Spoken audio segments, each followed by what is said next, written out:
Hey there, dear Spellweaver community, and welcome back to another episode of Spellweaver Ranked. Actually, the second episode in the meme category for this, because, I think it was 2 episodes ago, we actually had a Grand Meme Union, obviously one of the best, or one of the grandest memes, obviously, that we have in Spellweaver, the only grand meme, and however, there's another card that has been declared as a meme for the most part, and that card is obviously the Apocalypse. Now, if you don't know what the Apocalypse does, let me show you that real quick. At the start, this comes in with 2 energy, and at the start of your turn, it gains 1 energy.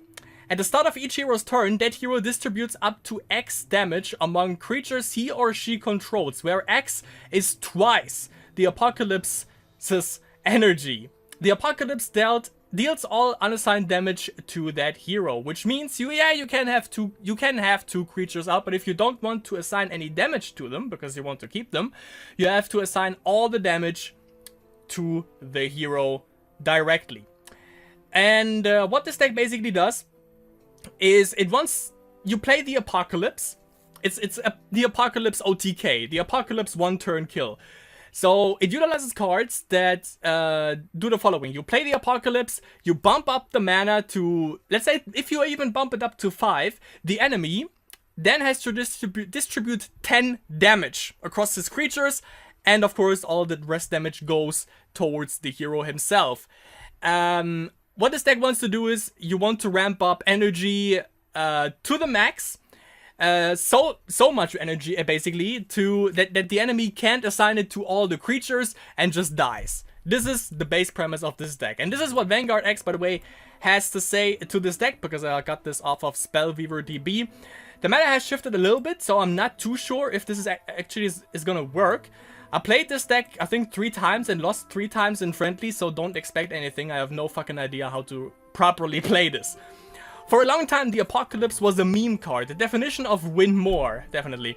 Now with a new set, Anti has developed an Apocalypse deck that just wins, period, if you know how to use it. I don't.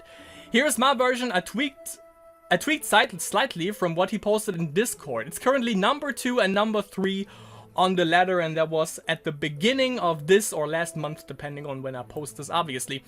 The thing is, I like playing cards, obviously, that no one else plays. And if someone actually finds value in a card like the Apocalypse, it's just, it warms up my heart, I gotta say. That's pretty cool to see. Also, what I remember, by the way, before we get into the deck tech, I remember in the Spellweaver forums, there was one guy, I don't know who it was, maybe it was even Drygord. He posted a deck that was called Berg OTS. Berg 1-turn suicide, which utilized like Berg and the Apocalypse to basically commit suicide in as fast as possible in 1 turn. It was actually a pretty funny idea. But okay, the Apocalypse 1-turn kill. Of course, we utilize Zash the Annihilator. I think it would actually work also with YTX Helix Comsiant. Not too sure about that. Nah, probably not. But yeah, he has the ability Firestorm. Deals 3 damage to all enemy, not to all enemy, but to all creatures on the board, period. Obviously, high cooldown, high mana cost, and high level cost, but for that ability, obviously, that makes sense. As for creatures, we have the Frost Elemental. No, sorry, when it enters the field, freeze an enemy creature, and if a creature is frozen and attacked, it just dies, period. We have 2 Gnome Power Engineers, probably a card you don't really see that often. When Gnome Power Engineer enters the field, you may destroy an artifact. If you do, you may have an allied card gain 2 energy. So there's the first card that we can transfer energy with, and that is 2. Plus 2 energy for the Apocalypse if we kill an artifact, and we're gonna get into that in a little bit. Djinn of Wishes. Look at the top 3 card of your deck. You may put an artifact or spell card from among them into your hand. Put the rest shuffled on the bottom of the deck. And also note, by the way, this one might only have one attack, but it has 3 HP Pizzle. Also, Djinn of Wishes, 5 HP. We have the Battle-Scald Elder. When he enters the field, we draw a card if he has the most attack among all the creatures that we control. Obviously, a tie does not count. He's not a plumber. Plumbers don't wear ties. It's a 4/4/2 speed. Pretty high value card, obviously. Also high HP. So also note that. And the Messation Phoenix. One of my absolute favorite cards in the game, probably the strongest one in the game, period. A 3/3, 3 speed. 3 speed is always awesome. And it rebirths, it comes into play with 3 energy. And if Messation Phoenix dies, he rebirths, which means he returns to the field with 0 energy. Basically, you have to deal with him 2 times in order to really get rid of him. New Horizons is our first spell in here, and that is obviously mandatory for us.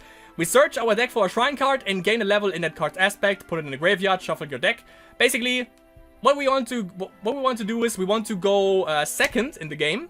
Then we want to go up 1 aspect in Wisdom, Spark, New Horizons, and we have 1 Rage, 1 Wisdom level, and 1 Mana Crystal, which is pretty awesome in the first turn. And also, of course, you can also so there's that. We have Power Discharge 4 times, and also one of the best removal cards in the game, I would say, because it's really versatile. We can either shock, freeze, or deal 1 damage to an enemy creature, and the awesome part about that is it redraws itself. Fireball, 4 of these, because Rage, because it makes sense.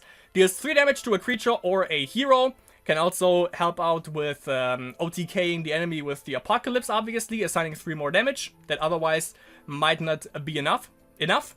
Fire Blast, 4 copies of those as well, deals 3 damage to 1 creature that we assign it to, and 1 damage to each other creature on the same line. Perfectly deals with low HP creatures, with elves, with Rage Rush, with soldiers, obviously, so pretty good value card right here. And we have the Symbol of the Flux, one of the cards that came up with the latest card update, by the way. You know, every aspect got a symbol card, and the Symbol of the Flux is the symbol for Wisdom. And what it does is a card you control gains 2 energy. So there we have 2 more energy, by the way, for our Apocalypse. The cool thing is, it has a play boost. Return Symbol of the Flux to your hand if you pay 2. If we have 4 mana, basically, we can play this, get it back to the hand, and play it again. Plus 4 energy for 1 card. The Apocalypse comes into play with 2 energy, so that's 6 energy for the Apocalypse, means 12 damage the enemy has to assign on his side of the field. And if we happen to have destroyed a artifact as well with this one, that's plus 2, that's 8 energy, that's 16 damage the enemy has to distribute, which is freaking nice. And one of the artifacts that we can actually kill off is the Unstable Reactor. Awesome thing right here, at the end of your turn it gains plus 1 energy for each artifact that we control, and if it has more than 5 energy, it destroys itself, and it deals 2 damage to all creatures on the board. And we can also exhaust this card and transfer 1 energy from this card onto the Apocalypse or also to the Messation Phoenix, basically to anything that has energy, which is pretty awesome. And of course, you know, what we can do is exhaust it. 1 energy goes to the Apocalypse. We play the Gnome Power Engineer, destroy Unstable Reactor, give it 2 energy, play the Flux a couple of times, profit. Protoprism, 3 of these, also a primary card. Sacrifice Protoprism. The next creature you play this turn costs 1 mana less. When you play that creature, draw a card. Pretty self-explanatory right here. And for shrines, we have 1 Valley of the Ancients, just for value purposes, obviously. 9 Wisdom Shrines, 8 Rage Shrines. So yeah, the whole premise of this is basically we have all the creatures that we have really high HP. I've also seen one deck, by the way, with Elder Red Dragon that makes sense because you need 2 Wisdom levels and 2 Rage levels, and then you are set.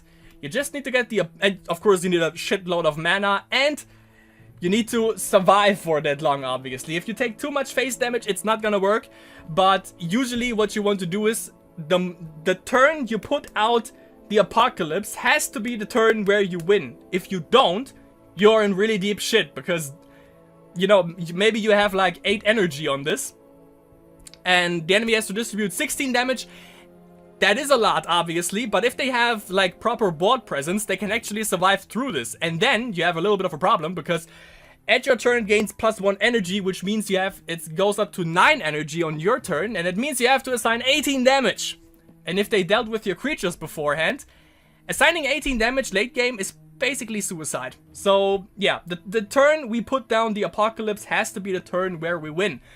And yeah, in order to achieve this, obviously we need to hit New Horizons on turn 1. We need to draw this card, we need to ramp up extremely fast.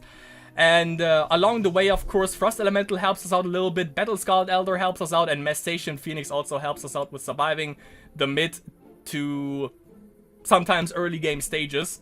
Early game, I would say, mostly goes for the Battle Scald Elder and obviously the Frost Elemental. But that is it for the deck tech. It's not gonna work out. I'm gonna tell you that right now. I don't think I have won once with this deck. I always messed it up. But maybe now, when I think a little bit more, maybe we can actually pull this off. So we are ranked 156 with a rating of 1171. And I already recorded ranked Spellweaver ranked today, by the way, the last episode. So yeah, let's plump down some ranks, shall we? And let's see how many mono corruption decks we encounter this time, especially in game number 1. Man, the combination of me being terrible at the game and playing one turn kill in ranked is just not good. But maybe minus plus minus equals plus at the end. First game against Zenki. I'm keeping that. We go second. We have 2 New Horizons, of course. And we play against Enoch, which is kind of interesting. A little less versatility for him, however. Sure. I actually get the recording over here. Alright. Yep, looks good. Seems flare. And by the way, keep in mind that I also never hit my win conditions. So, don't expect any kind of... Let's go up one more. Don't expect any kind of me actually playing the Apocalypse, because I'm pretty unlikely to draw it in the first place.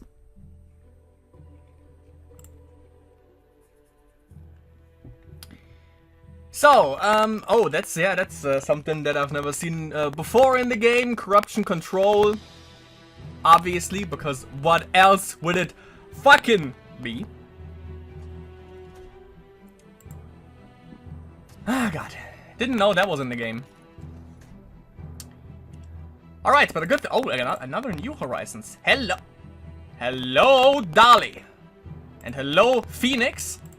Yeah, he has, this bullshit up next, but it doesn't really matter.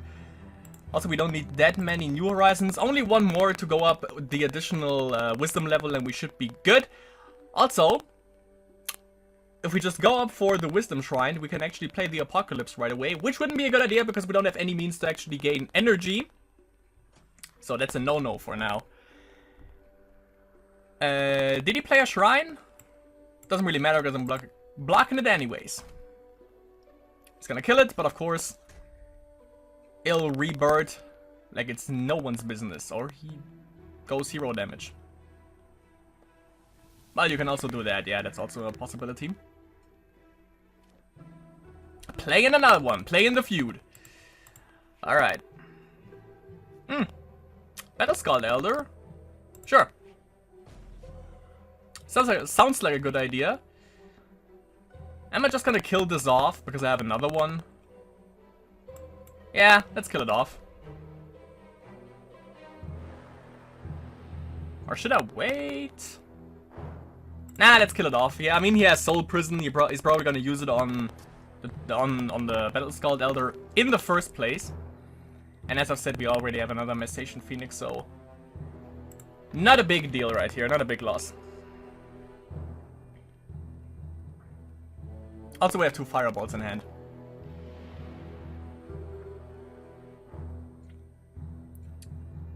What you gonna drop, my boy?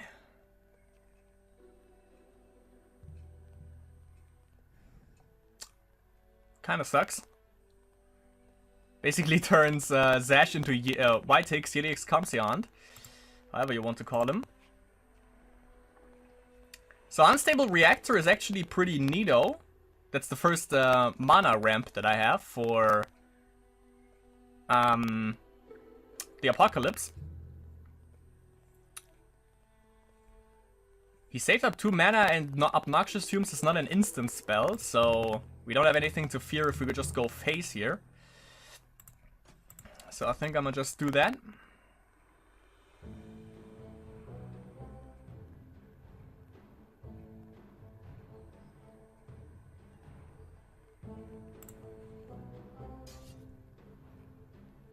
You know what? Screw that. Both down to 16 HP for now. Of course. I haven't seen that before in the game. That's another fireball to the face, or to the whatever. Proto Prism artifact, so that doesn't trigger curse.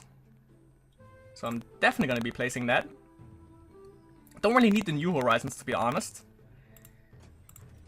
Not really necessary, mandatory at this point.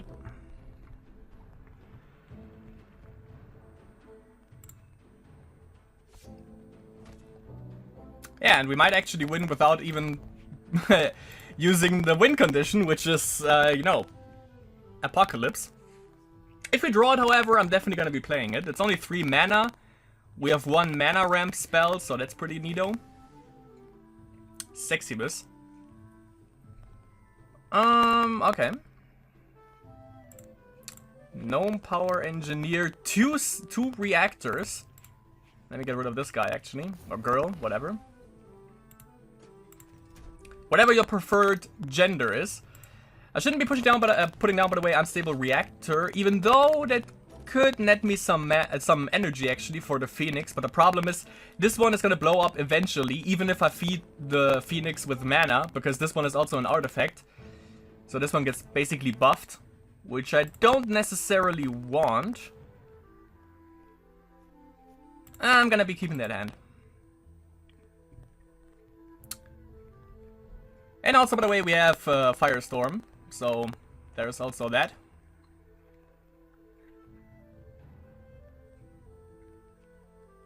Word of Pain for extra card draw.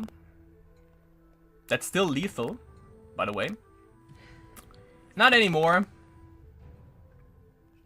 It used to be. But then we took an arrow to the face.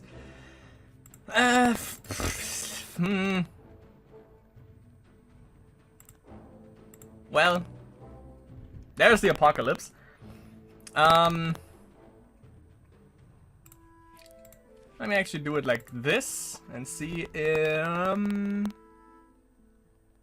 if he blocks.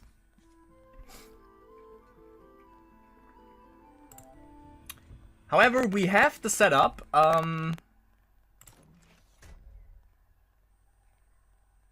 Don't really need him. Perfect. All right. The Apocalypse will be coming.